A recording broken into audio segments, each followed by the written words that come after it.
What's up guys? This is Pinoy Walkers Benefits is here. Michael Torreverde. Okay, ngayon pag-usapan naman po natin ang itong dalawang application. Recently, trending to itong dalawang application ito or itong WalkTask. Ito po yung napapansin ko lagi itong WalkTask.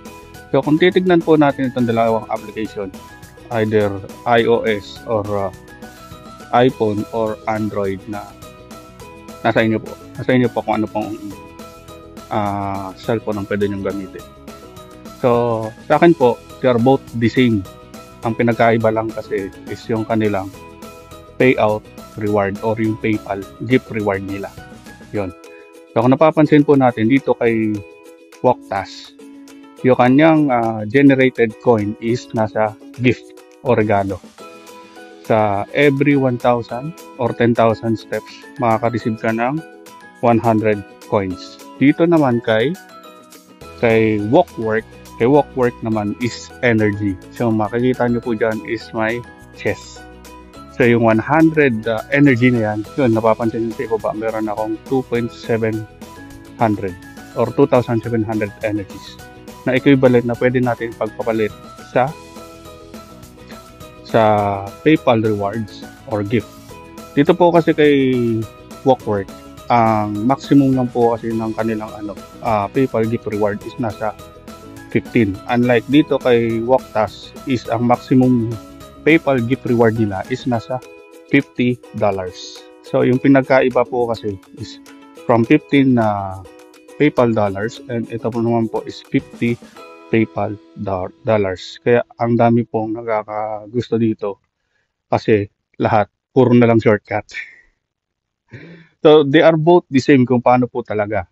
Either maglalakad ka or gagamitin mo yung task nila. So ano po yung task nila? Either mag-invite ka ng equivalent 9,999 or 10,000 coins or energy. Nasa inyo po yan. So dito po kasi kailangan mo ng 10,000 na energy para makash out mo yung $15.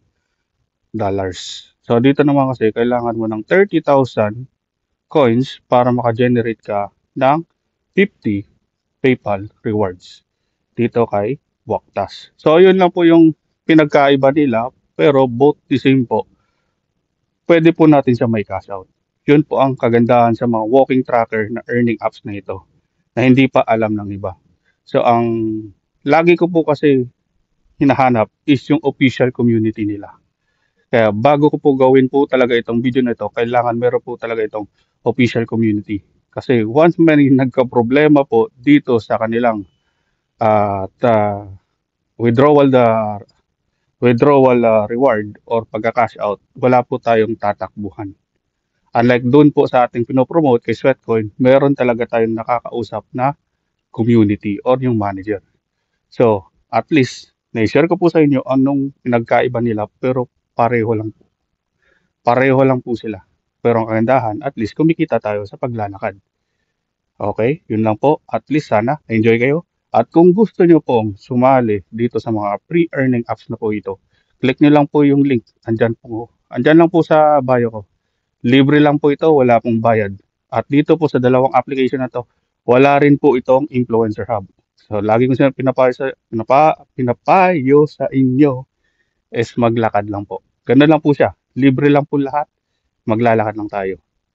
Pinoy Walkers Benefits here is signing out. Thank you. Link in bio.